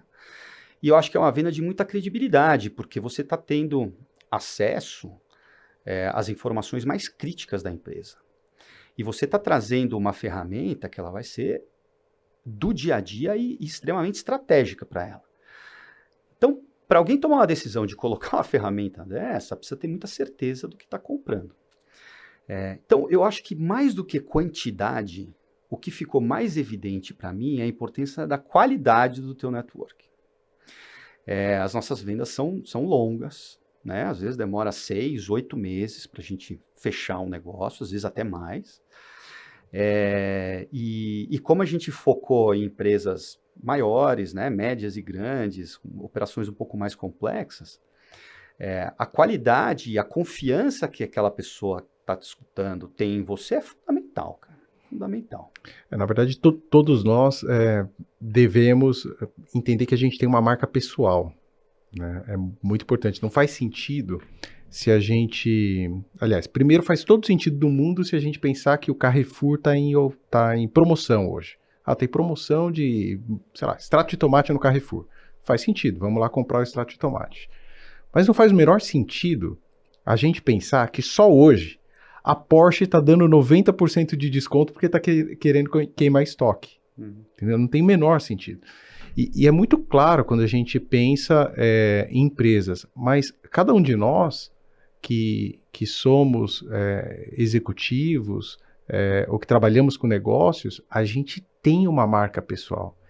E nem sempre a gente se atenta para a importância e para a relevância dessa marca pessoal.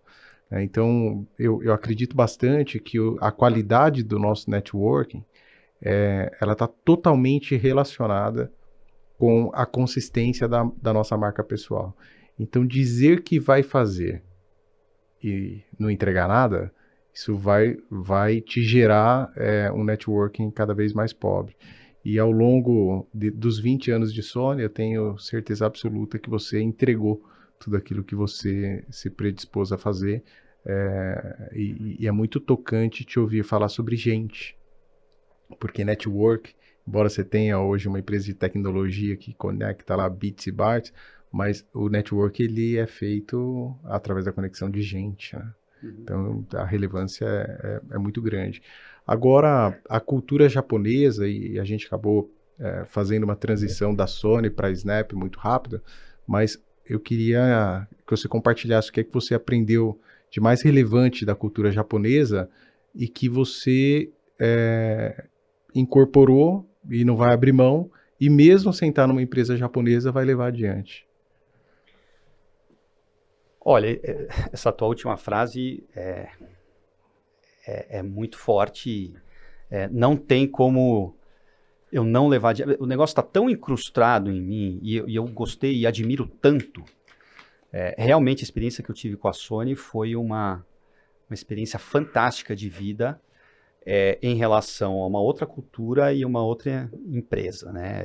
Eu admiro tanto a empresa Sony quanto a cultura japonesa.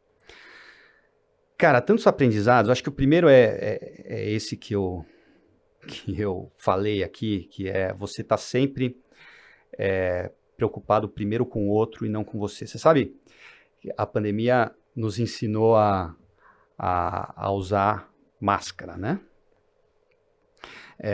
Mas eu acho que ela perdeu a chance de ensinar a principal razão pela qual a gente deveria usar uma máscara, que foi algo que eu aprendi no Japão desde as primeiras vezes. Pra você ter uma ideia, eu fui mais de 40 vezes pro Japão ao longo de 20 anos de Sony, cara. E lá é o seguinte, você vê muita gente com máscara na rua. Quando é que a pessoa tá com a máscara? Quando ela tá resfriada, tá com alguma doença, tá com alguma coisa, e ela não quer passar pro outro. Ela não tá com máscara para se proteger, ela tá com máscara para proteger o outro. E essa é uma metáfora muito real que traduz a maneira do japonês encarar a vida, né, as coisas. Eu lembro muito bem, não sei se foi na Copa do Mundo ou foi nas Olimpíadas, eu acho que foi na Copa do Mundo, com o jogo do Japão e mais alguém, cara, acabou o jogo, eles filmaram lá a arquibancada e estavam os japoneses recolhendo aquele monte de lixo que estava no chão, não sei o que, para jogar na lixeira. Por quê? Porque ele estava preparando o estádio para o próximo, de alguma maneira. Enfim, isso é um negócio que é incrível no japonês, né? Uma outra coisa fantástica da cultura e das pessoas é a capacidade de escutar e de raciocinar, né? E eu participei de trocentas reuniões de diferentes níveis e importância, não sei o quê. E as primeiras vezes, eu percebia que... E às vezes era uma reunião individual, eu mais uma pessoa. Eu e um japonês. Cara, e de repente a gente estava conversando, né, num bom nível de profundidade, e ele ficava quieto. Quieto. Parava de falar e parava de perguntar, quieto. Encostava na cadeira e ficava pensando. E pra gente brasileiro, pra gente latino, chega a ser incômodo. Você olhando no olho de uma pessoa, quieto, sem falar nada. E aos poucos eu fui aprendendo que eles fazem isso para pensar. Para parar para pensar. Pô, eu sei, cara, você, mas assim, às vezes eu tenho principalmente de temas importantes, profundos, cara, eu preciso digerir aquele negócio, eu preciso raciocinar em cima, eu não consigo simplesmente reagir em cima de tudo. E isso, dentro de uma reunião com o japonês, é fundamental. E eu tentava ensinar isso daí né, depois de muito tempo na Sony, quantas vezes eu já não cutuquei um brasileiro embaixo da mesa, assim, para ele parar de falar, porque ele já tinha dado as informações suficientes, mais do que aquilo lá é desnecessário, vai confundir a pessoa que está escutando, e aquela outra pessoa, ela está quieta, não porque ela está discordando de você necessariamente, porque ela está pensando. Você já vendeu o conceito, né? Cara, já vendeu, você já falou aquilo.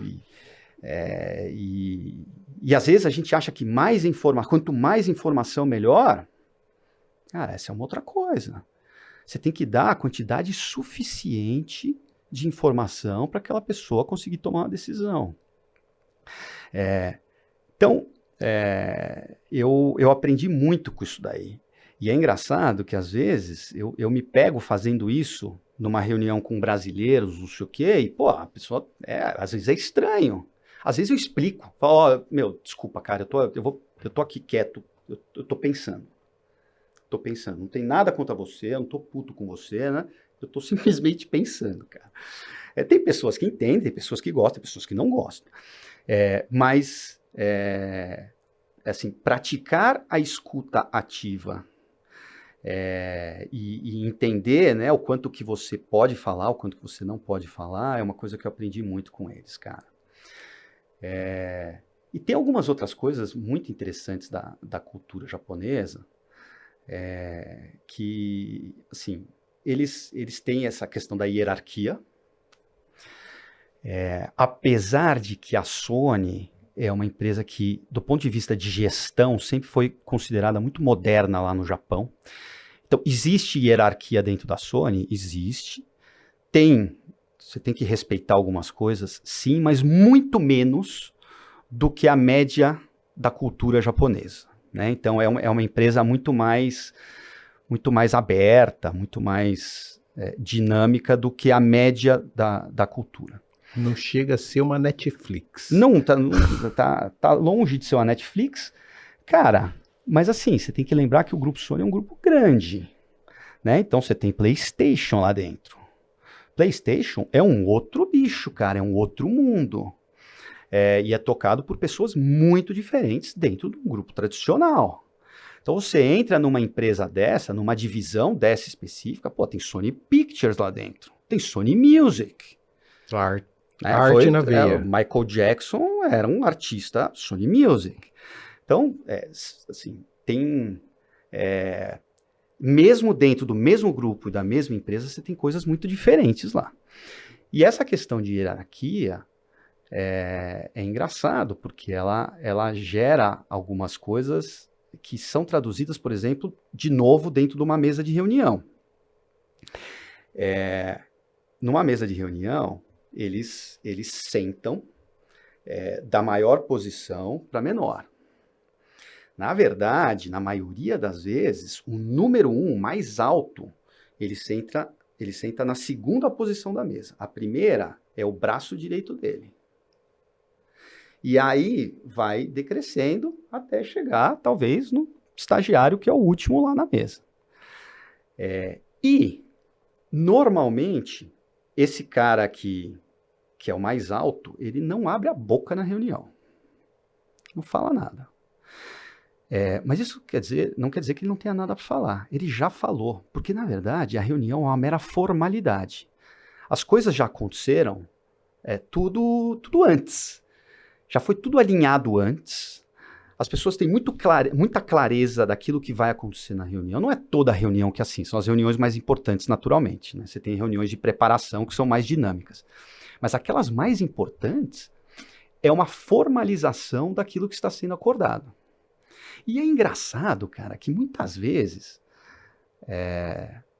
na nossa cultura, o brasileiro tem muito disso, né? Faz uma reunião, e aí acaba a reunião, tá tudo certo, tá ótimo, não sei o que e tal. Vai um para um canto, outro para o outro. Se você, naquele momento, 5 minutos que acabou a reunião, você perguntar para um qual foi o resultado da reunião e perguntar para outro, provavelmente a resposta vai ser diferente ou muito diferente.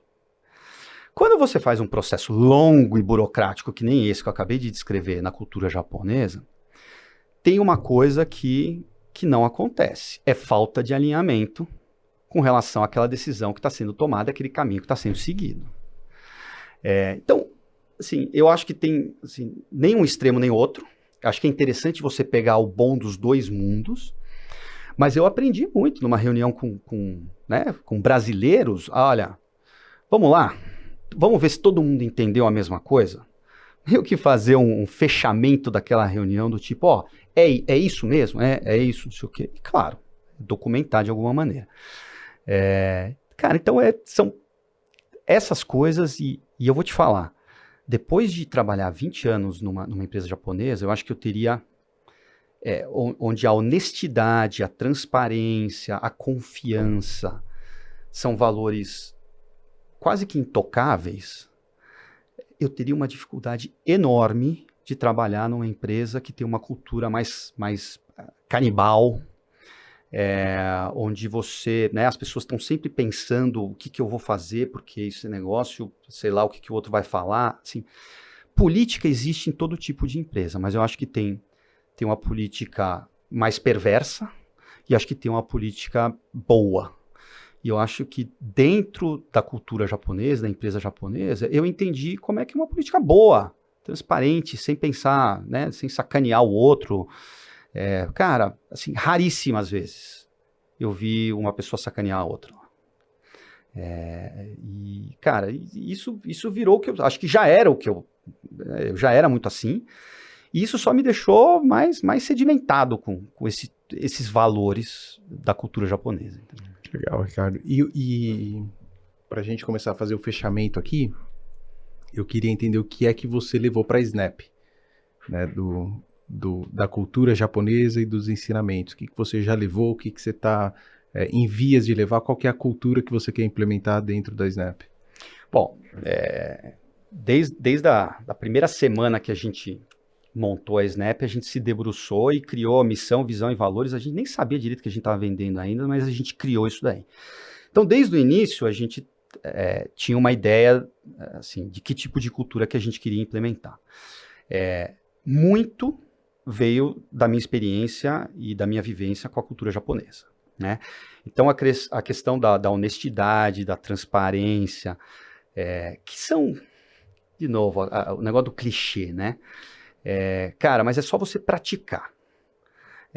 Clichê quando tá só num papel, né? Tá só num slide, num PowerPoint. Tá. Quando você pratica aquilo lá vira realidade. Né? Então, a gente trouxe muito, mas a gente adaptou. Então, por exemplo, né? Eu falei, pô, é uma startup, o negócio precisa ser dinâmico. Eu não posso ter coisas burocráticas aqui, eu não posso demorar séculos para tomar uma decisão, e eu preciso criar uma cultura criativa e permissiva, onde as pessoas possam errar, tenham tranquilidade de errar e aprender com o erro, e tentar de novo. Cara, a gente não sabe direito que caminho vai seguir. Então, a gente tentou fazer uma composição de valores muito fortes, como esses que eu falei, com um espaço que dê liberdade.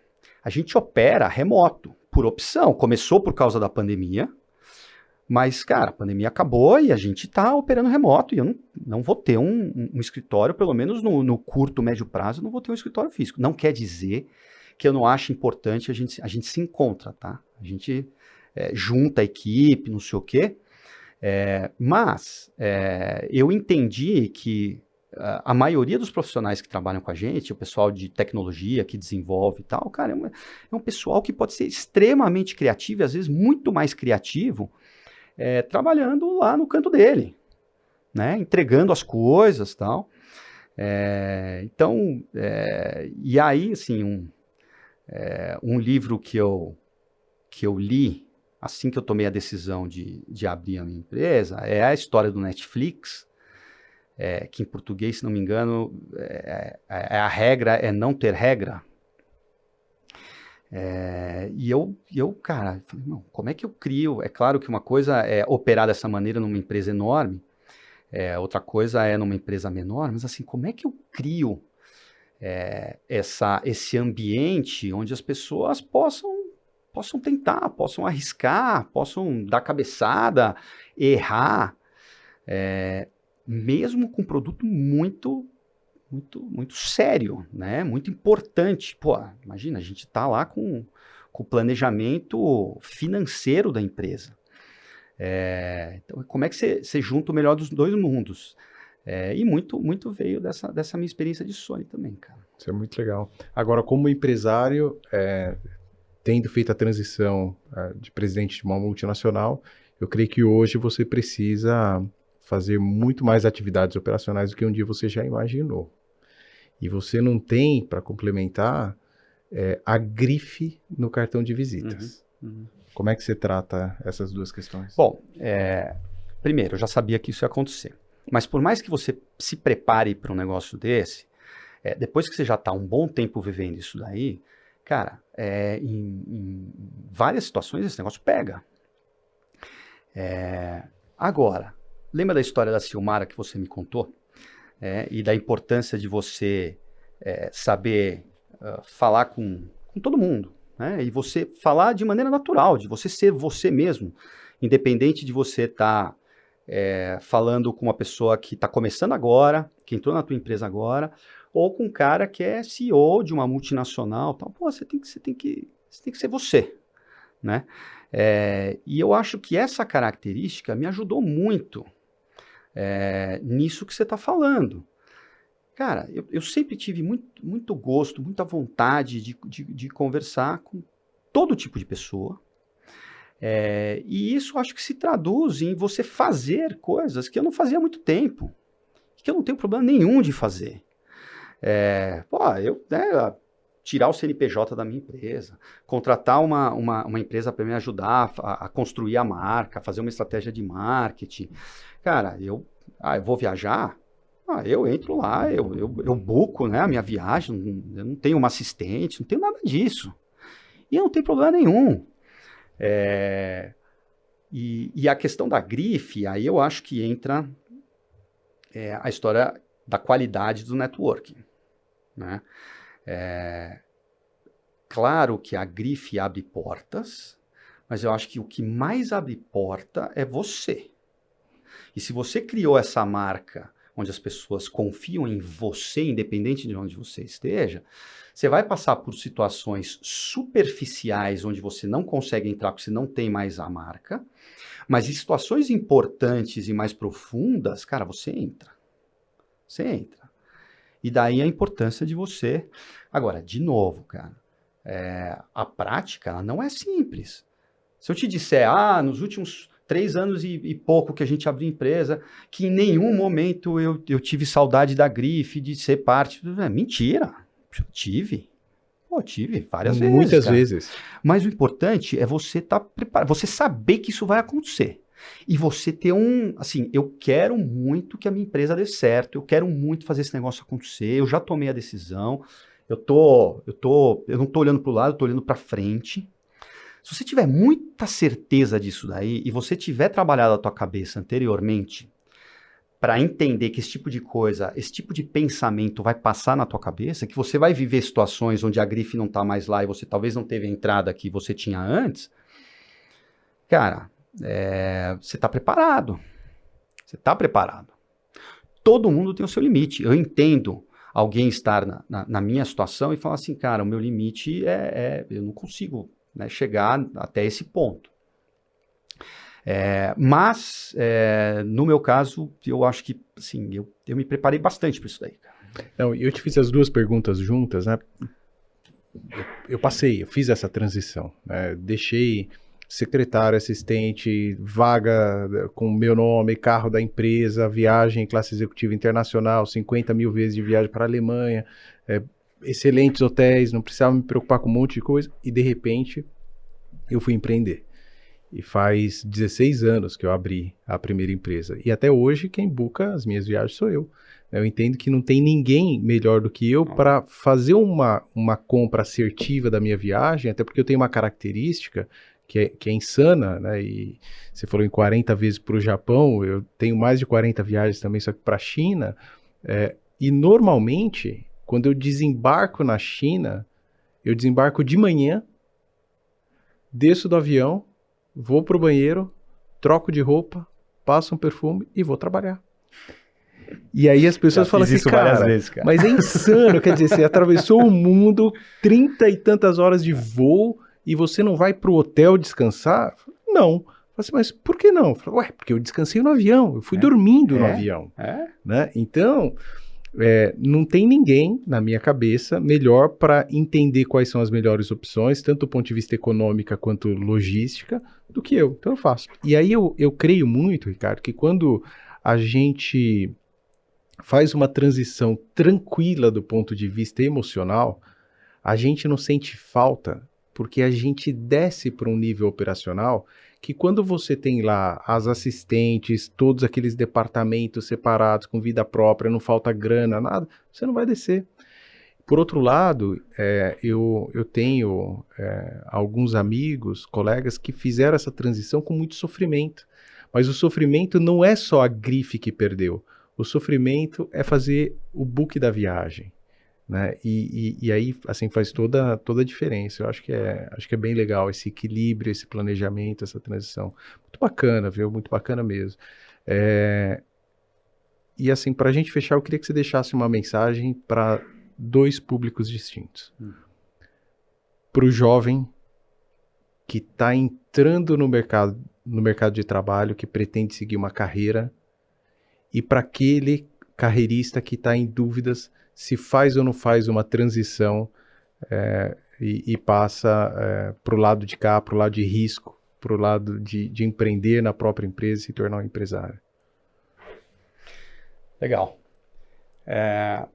Bom, se você me pegar como referência, o que aconteceu na minha carreira acontece em poucas carreiras. Quer dizer, você ficar tanto tempo na mesma empresa não é um negócio muito comum hoje em dia. Né? E eu acho que não tem regra. Eu acho que não tem... eu realmente acho que você precisa entrar no mercado de trabalho com a mente absolutamente aberta, sem nenhum preconceito. E talvez esse seja o motivo de eu só começar a criar metas mais concretas para a minha carreira mais tarde. Eu realmente acredito que você tem que entrar de peito absolutamente aberto, porque senão você acaba se limitando, né? Então, sei lá, eu escuto, aliás, faz parte, assim, quantas pessoas com 17, 18 anos têm absoluta certeza do que quer fazer? E se tem, provavelmente não sabe, mas aquela certeza dele está errada. Porque, cara, você não... É muito difícil. Muito difícil. A teoria é uma e a prática é outra. Ah, não, quero ser um publicitário. Legal. Quanto tempo você já passou dentro de uma agência de publicidade para ver exatamente o que é ser um publicitário? Né? Então, é muito difícil. Então, eu acho que sim. Tá começando agora? Cara, por incrível que pareça, tem muita gente que vai pelo outro caminho. Ah, não, você precisa ter meta desde o início. Não, vai aberto. Vai de peito aberto, cara. De coração aberto. Experimenta, tenta. Para você, eventualmente, provavelmente vai acontecer, encontrar o melhor caminho para você ser feliz. Bom, para o outro público, cara, as pessoas, quando investem dinheiro, por exemplo, são muito particulares, né? Cada um tem uma percepção de risco. Quando você vai lá se cadastrar num banco, né, a CVM faz isso daí, quer dizer, você precisa preencher lá todo um questionário para eles fazerem uma análise do teu perfil e, teoricamente, você precisa seguir os teus investimentos muito próximo daquele teu perfil. Né? Não adianta você ser um cara extremamente arriscado e que topa risco e você ser muito conservador naquilo que você investe ou vice-versa. Então, essa análise de perfil, quando você vai fazer uma você está pensando, você está considerando, né, fazer uma transição como essa que eu fiz, eu acho que ela é fundamental. Provavelmente você já tem uma certa idade, você já tem uma certa vivência, então você deveria ter condições de fazer um assessment, né, uma autoavaliação, para saber o quanto que você tolera e o quanto que você quer de risco, de perda de grife, de perda de estrutura de suporte, mas de não ter um chefe, de você ter total domínio daquelas coisas que vão acontecer, de você não ter a incerteza do que o cara está pensando, ou que a politicagem pode estar por trás e que isso vai influenciar na tua vida,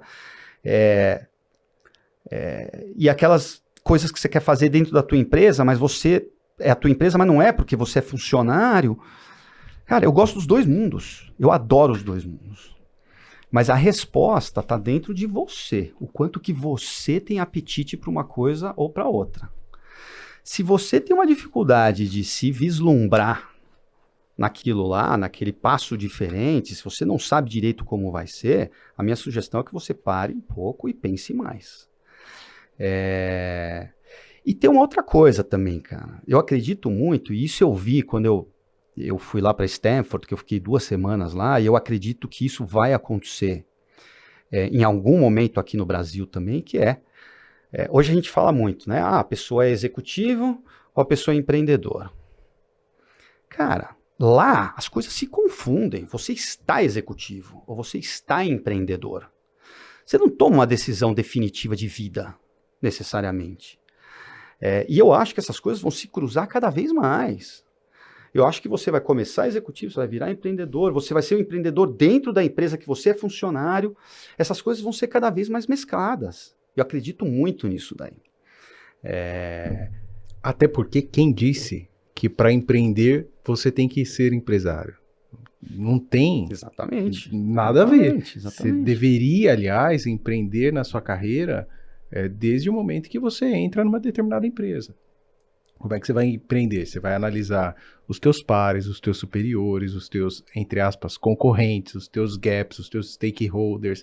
E a partir do momento que você analisa e começa a criar um corpo para o avanço da tua carreira, você está empreendendo.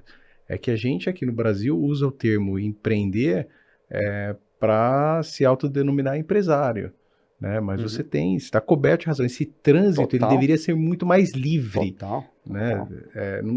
A gente tem aqui uma muralha, quase que uma muralha da China entre os dois mundos. Né? Mas o trânsito, eu concordo com você, ele deveria ser muito mais leve, muito mais tranquilo. Né? Sem dúvida, cara, sem dúvida. E até porque tem uma questão importante, você tem hoje grandes empresários, empreendedores que já quebraram. Quebraram e não tem problema, pega o primeiro retorno à direita, volta, começa de novo, tenta outra vez, faz parte. Né? É bem legal. Eu acho que a gente vai... É uma questão de maturidade também, a gente vai chegar lá. Acho que a gente vai criar essa percepção aqui dentro do Brasil, por exemplo. Sem dúvidas. E na Snap eu creio que você vai ter bastante sucesso.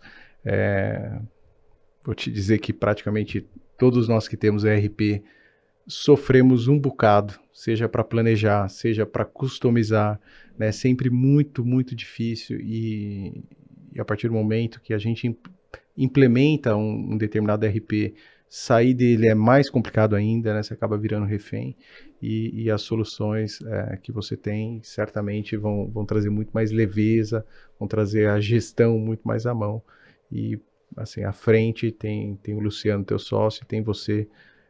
Eu creio que quem tiver dor e fizer contato com você vai receber, de fato, a solução para os problemas. Super, super obrigado, viu, Ricardo? Cara, foi ótimo esse tempo aqui. Eu espero que você alcance muita gente através desse seu exemplo, dessa sua carreira. O principal compromisso desse podcast é dar voz a quem tem uma história, quem tem um conhecimento. A internet, ela é democrática, mas a gente vive um momento em que nem sempre tudo aquilo que a gente vê e tudo que a gente ouve é fato. né? E aí o nosso comprometimento é de pegar histórias verdadeiras, jornadas percorridas, para que a gente possa ajudar pessoas, para que a gente possa incentivar mudanças de rota sempre que necessárias. Muito, muito obrigado. Muito legal. Legal. Legal. Cara, super obrigado de novo pelo convite, parabéns. Cara, parece que você nasceu para coisa, impressionante. Você tem um jeito muito legal de tocar o programa, as perguntas, a maneira como você está conduzindo, parabéns. Eu também tenho a percepção de que esse teu negócio aí vai longe, cara. Obrigado, tá obrigado. Na trilha correta. Obrigado, o mérito não é só meu, não, é de toda uma equipe que está por trás, que está cuidando de cada detalhe, que assumiu esse projeto como se assume um filho, sabe? A gente tem cuidado com muito carinho, porque o nosso destino final é gente. E eu creio que a gente tem que entender que depois de 20 anos de Sony, eu tenho 30 de carreira entre vida corporativa e vida como empresário, a gente influencia pessoas, seja para o caminho certo ou para o caminho torto. E a partir do momento que a gente tem essa convicção e de que a gente aprendeu um dia na vida a falar a verdade, por mais dura que ela seja, e ter a honestidade sempre à frente, a gente vai influenciar positivamente as pessoas. A gente só precisa encontrar o canal certo, a maneira correta, e é influenciando gente que a gente vai ter um mundo construído muito melhor para as próximas gerações, seguindo inclusive a tese da máscara, né? Poxa, eu estou colocando máscara para eu não pegar o coronavírus do Ricardo. Tá errado. Exatamente. Deveria ser o contrário. Né? E você vê isso no Japão, eu vejo isso na China, os países asiáticos usam essa dinâmica da máscara há bastante tempo. Mas assim, a gente tem a oportunidade de fazer isso aqui no Brasil. Se não for com a máscara de forma generalizada, é nos pequenos exemplos, sabe? Eu tenho certeza que os seus pais, quando sabem desse seu reconhecimento, né, do equilíbrio emocional, ficam extremamente felizes. E eu tenho certeza que eles já entenderam que a missão deles para com você foi cumprida a partir do momento que você incorporou. E a gente tem que transmitir isso mesmo. A gente tem que dar o recado certo. Legal. É isso aí. Muito obrigado, Ricardo. Boa. E para você que assistiu o podcast com o Ricardo, eu te incentivo a se inscrever no nosso canal. É bastante importante que você se inscreva. Aqui embaixo tem o link para você se inscrever. Deixa o seu like e principalmente comente, deixa a sua opinião sobre esse podcast para que a gente possa evoluir, para que a gente possa trazer outros temas, outros convidados, para que o Ricardo possa voltar aqui e atender as necessidades, as perguntas, aos anseios de todos vocês. E as minhas redes sociais também estão aqui embaixo. Eu também os encorajo a me seguir no LinkedIn, no Instagram, no TikTok, porque o conteúdo que a gente vai sempre desenvolver aqui é o conteúdo pautado na experiência de fato, na verdade e na honestidade. É isso aí. Pessoal, até a próxima. Próximo episódio tá vindo aí, vai ser um tema bastante interessante também. Até mais.